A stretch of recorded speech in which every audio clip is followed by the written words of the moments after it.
Hello लोगोफोर, नोंथांमोननि गेजेराव दिनै मोनसे गोदान भिडिअ लानानै फैलायबाय। बे फैदों बागान मन्दिराव फैदों जोङो। बेखौ माबायदि बागाननि मन्दिरा बेखौ नोंथांमोना देखायगोन। नोंथांमोना नायबानो जाबाय। बिराद मोजाङै दंफां लाइफां दोङो। दंफां लाइफां दोङो। सायहा जायगा बिराद मोजां नै। बिराद मोजां जायगा। थान्दाथार। ओइजा मन्दिरा दोङो नैबिजा। बिराद मोजां जायगा। बिराद समायना गुसु। फैनो हागोन नोंसोरबो सम बिराद मोजां नै। बे मन्दिर जाहैबाय बियो जाबाय नाग्रिजुलि ओनसोलाव दोङो बियो। बाक्सा जिल्लानि सिङाव थानाय नाग्रिजुलि ओनसोलाव। बिराद मोजां। गोबां मानसिफोरानो बेयाव फुजा होनो फैयो।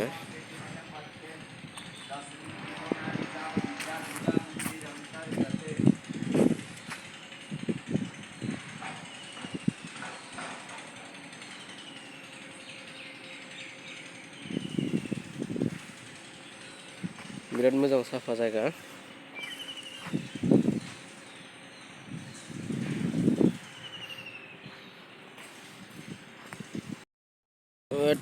बिराद मोजां जायगाया। नै बे जाहैबाय इजानिया सापात बागान। नाग्रिजुलि टि एस्टेटआव गोलैयो, रसेल टि लिमिटेडआव। बेफोरो नाग्रिजुलि टि एस्टेट नाग्रिजुलि ओनसोलावनो दोङो बे जायगाया।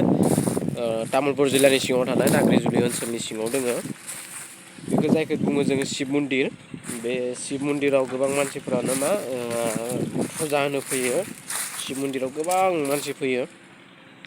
नै ओइ बे सोब हाथि थानाय जायगा गोजा इफोरो हाथि। बेफोरजा हाथि फैयो। आरो ओइजा सोब बागान, बे हाजो सेर सेर बे बागान गोजा। नाग्रिजुलि टि एस्टेटनि बागान। इजाबो दोङो नै। बिराद मोजां भिउ नै। बेहाय माने बर' फिल्मबो मोनसे शुटिं जाखांबाय नै बेखिनियाव। मा नाम मोनबा बर' फिल्मनि नामाबा? बिराद मोजां भिउ। नोंथांमोनाबो फैनानै बेरायफैनो हागोन, गोसोखौ गोजोनग्लाय होफैनो हागोन। बिराद मोजां जायगा, थान्दा। नोंथांमोनाबो फै, सम लानानै बेरायफै। बिराद मोजां भिउ नै।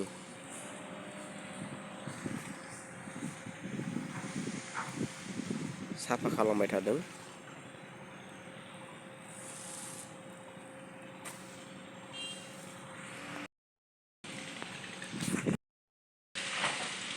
सम लानानै नोंथांमोनाबो बे जायगायाव बेरायनो फै। बिराद मोजां जायगा, समायना। माबायाबो मोजांथार। बेयो जाबाय नाग्रिजुलि ओनसोलावनो दोङो बियो। आरो बेहाय शिब फुजा जायो। बेखौ जोङो माने भिजिट खालामनो, माने बेरायनो फैदों। माबायदि जायगाया नोंमारगोना नोंमारा होननानै नायफैदोंमोन। आसल मथे बिराद मोजां नै। खाथियाव जोङो नैबेखौ सिनायगोना? बेफोरनि गाहायावनो दोङो नैफोर फिथाइफोरा नै। मा फिथाइ इफोरो? गाहाय गाहायावनो दोङो नै। खोमसि नुलायदों नै। बिराद खोमसि जायगाया। खिन्थु नै बिराद मोजां मोजां फिथाइफोर दोङो। बेफोरो मा फिथाइ बेखौ नोंसोर सिनायो नामा? नै गाहायावनो नै। सिनायोबा कमेन्ट हर। बिराद मोजां मोजां बिदिनो बुहुद ब्लं बानायग्रा फिथाइ, माबा फिथाइ बेहायनो मोनोमोन। खिन्थु दा गैला। जों आगोलाव नायफैदोंमोन बमब्लं बानायनाय फिथाइ, मा फिथाइ बेफोरखौ। दा खिन्थु बेफोर बुस्थुआ गैला। बिराद मोजां नै। गाहायावनो दोङो फिथाइफ्रा। बेखौ मा फिथाइ होनो? मा फिथाइ होनो बेखौ नोंथां? बे बाला फिथाइ ना मा होनना बुङो बेखौ? बाला बायदि मोनजायोलै मोनबाथाय। बाला फिथाइ नामा? आरो बंब्लं दंफाङा बैजा दोंमोन। बंब्लङा गैला न'? बंब्लं बानायग्रा माने थथ्रा ट्रं ट्रं गाबग्राया बे दोङोमोन। बेबो गैला। आरो नै बेहायबो फांसे दंबावो बिदि फिथाइ। बिराद मोजां नै दंफाङा। बिराद मोजां जायगायालाय। ओइ नै बेखिनियाव आरो हाथि नेग्रा। बिराद मोजां बे जायगायाव। दा जोङो देखायबाय जायगाखौ, बिराद मोजां भिउआ। नै थान्दा साफा, बिराद साफा। बेजा जाबाय मन्दिरबो दङ नै मन्दिरा। जायगायालाय बिराद साफा, बिराद मानसि जायो। बे मा फुजायाव जायोमोनलै मानसिया बेहाय? बे माबा कृष्ण जन्माष्टमि ना मा होनो? जन्माष्टमियाव बहुत मानसि जायो बेहाय। कृष्ण जन्माष्टमियाव गोबां मानसि जायो जन्माष्टमियाव बिराद मोजां ना जागाना बहुद मानसि फैयो गोजान गोजाननि जायगायाबो साफा बिराद मोजांनो जन्माष्टमियाव जायो मानसि फैयो नोंथांमोनहाबो गोसोबा बेरायफै बिराद मोजां साफा बारबो गुसु बारो ओमफ्राय नैबे जाय साइडजा मेन हाइवे रड लामा दोङो बिजा मेन रावै इउटि रड होनना बुङो उदालगुरि टु तामुलपुर तामुलपुर टु उदालगुरि बे इउटि रड बिराद मोजां जायगाया नोंथांमोनहाबो फै सम